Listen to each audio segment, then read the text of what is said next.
What's going on, everybody? This is your boy HDK. Today we're going to be reacting to a video. How much does it actually cost to own a helicopter? It's really interesting. I thought I'd just take the shift away from the real estate and crypto and investing for a bit. What's on the other side of lifestyle, and how much does it cost to actually live it up a little? And is it actually living it up? Let's find out a bit more. Let's go.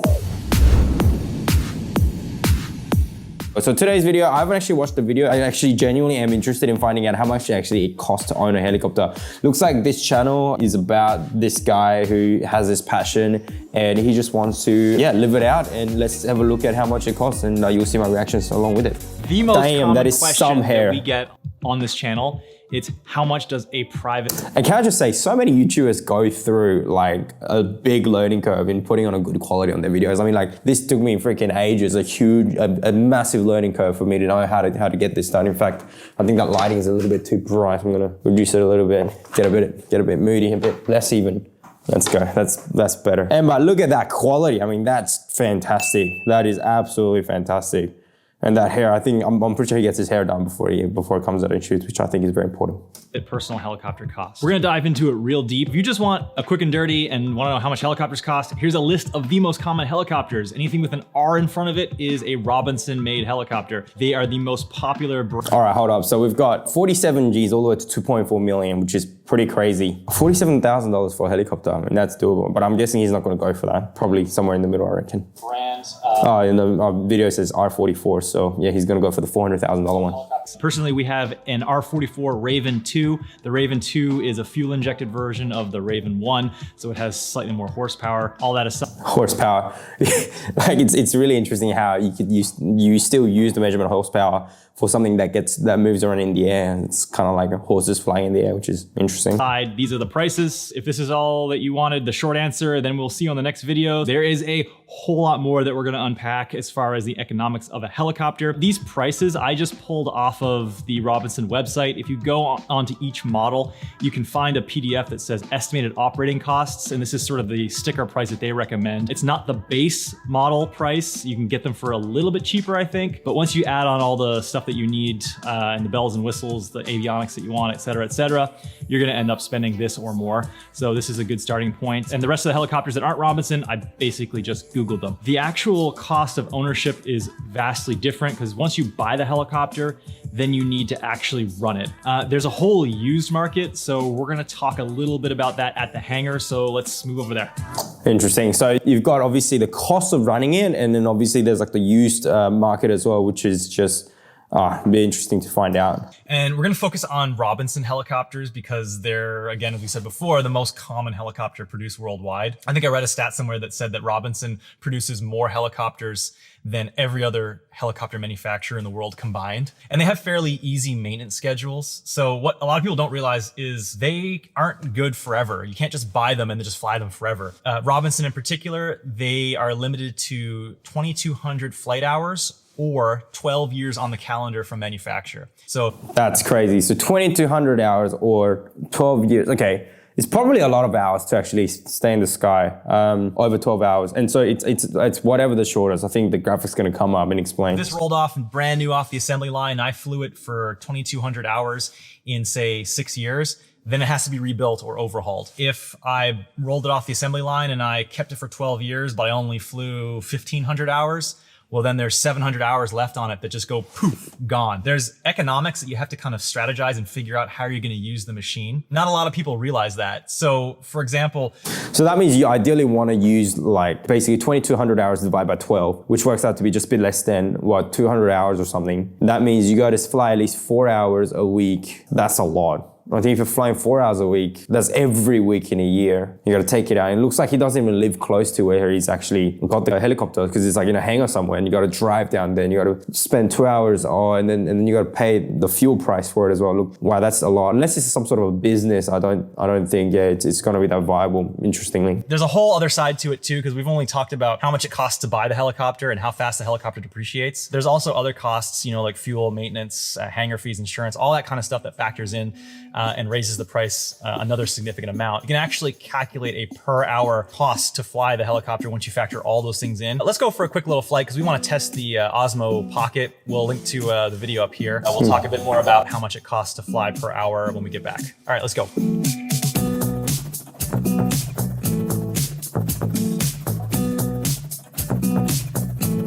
Buying a new helicopter, that is a ton of your assets that are gonna be tied up. If you buy a brand new helicopter, you're essentially paying for 12 years of use, and you're flying around with 12 years of stored value in the helicopter. That's a crazy amount to insure as well. So the cheapest way to acquire an R44 is to buy it used, and buy one that has a good combination of number of hours flown and years on the calendar that is compatible with how much you're gonna be flying. You have to kind of be strategic with how many hours it has left on it and how much calendar time it has left on it when you're a private flyer like myself. So for me, I know I'm probably only gonna be flying 50 to 80 hours per year. So it doesn't make sense to buy an aircraft that has 2,000 hours on it that I'm just gonna not use before it times out calendar-wise. So the key is finding a good combination of hours and calendar time. So if you say found an aircraft that had 400 hours left on it and you're only planning on flying 60 hours per year,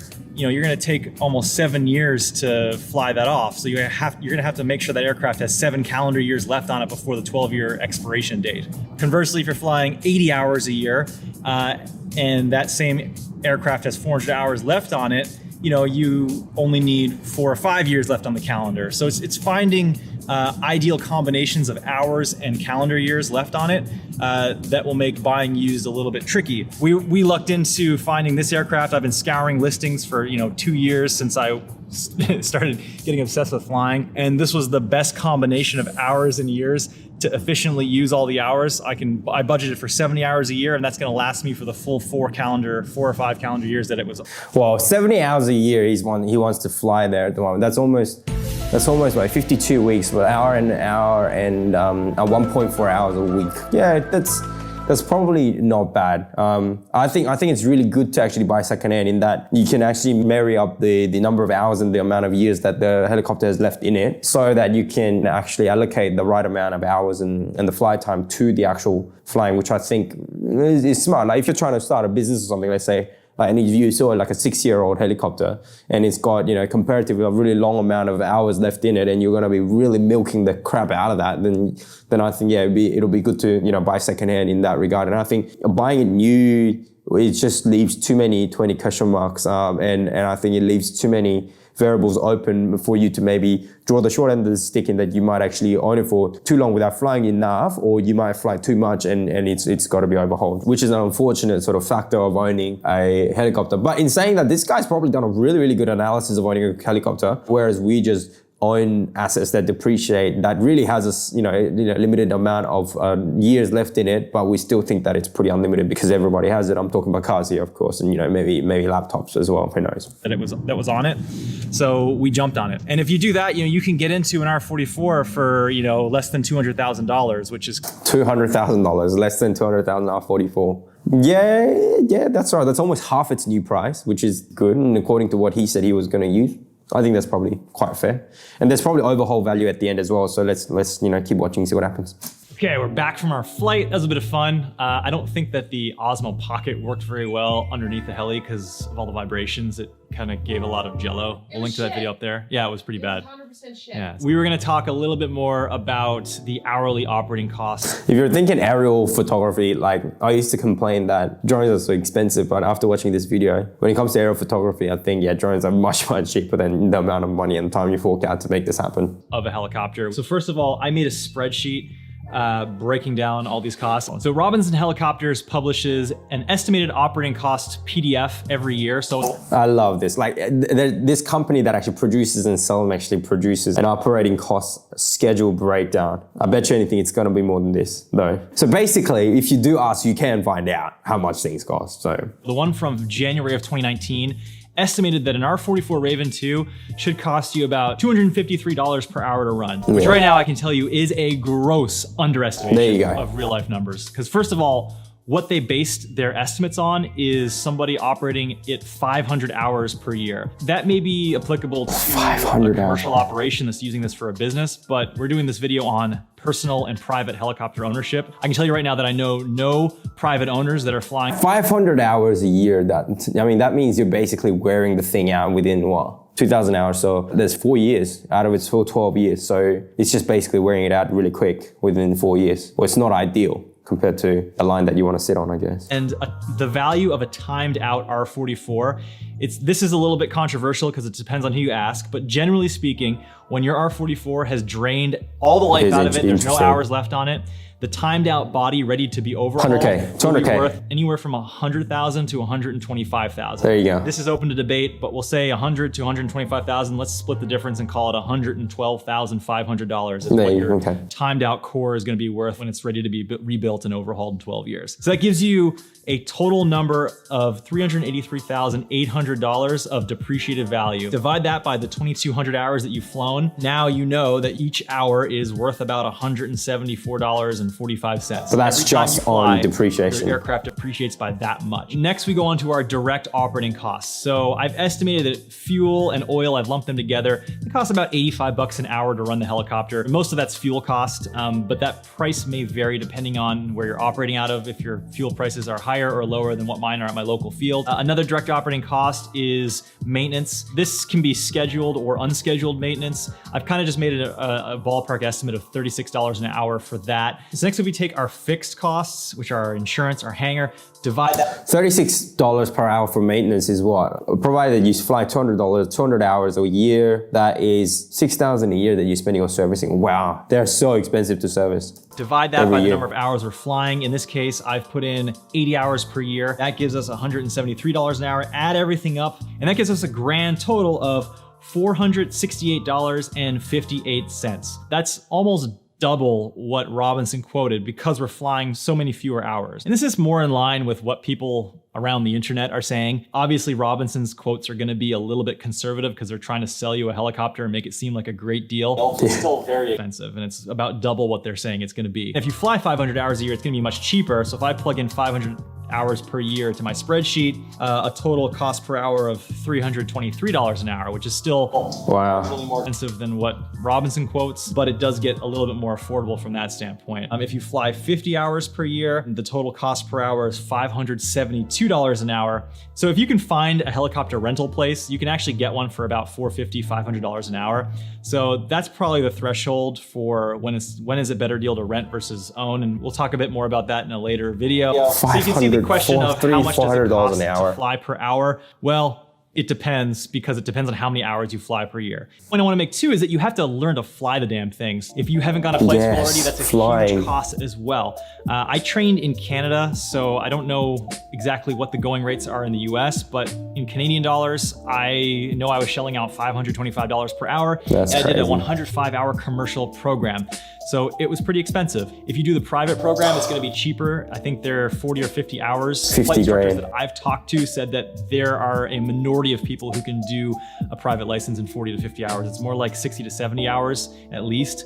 So you're gonna be spending a lot more than probably what a lot of these companies are quoting. Wow, bottom line, it costs a lot of money to actually loan and fly the helicopter, doesn't it? I genuinely think that, really glad this guy, he looks obviously like he really loves to fly on the helicopter. So I'm glad he's like that, because it looks like he has to actually commit to actually owning, flying the helicopter every week. I mean, it looks like he's gonna have to fly, up to 80 hours a year, which means he's gonna be flying, a couple of hours a weekend, which is, I think is a fair bit of a commitment. I mean, you might be able to do that every week for the first 5 or so weeks, and then afterwards you might just get sick of doing it. And then you got to do it for enough number of years so that you can actually milk it to the very end and you follow the curve that they drew on the video. So yeah, I mean, really interesting. I'm still on the side that, and he has to learn how to fly as well, which costs upwards of $25,000 to $50,000 in actually getting the amount of flight time in there to actually know how to fly. So I think in that sense, if you want to be on a helicopter and it's on a leisure basis and you're not going to run a business, I don't think you should learn how to fly or even own a helicopter for that regard. And if you're just looking at joyriding, then yeah, I reckon just do a bit of research on Google and look around and see if there's anyone that will take you up at a price. So yeah, so that's my reaction on how much it costs to actually own a helicopter. I don't think I'll ever own one. But I don't know, that might be different if I had a lot more money. But I think even if I did have a lot of money, unless it had a functional purpose where I can use it to go between places and it was a realistic option for me, then yeah, probably not. But yeah, look, good on him for actually going through all the numbers and finding a way to own a helicopter and actually understand how much it costs for him. And look, he's made a business out of it so that he can share it on YouTube, which basically justifies his cost. So you know, each to their own, you know, everything depends on what you do with it. Thank you so much for tuning in. If you like this kind of content, please make sure you remember to like, subscribe, and ring the bell. Kind of first time doing a reaction video, so yeah, we'll see how we go. If you like it, I'll do more of it, okay? Thanks very much for tuning in. See you next time.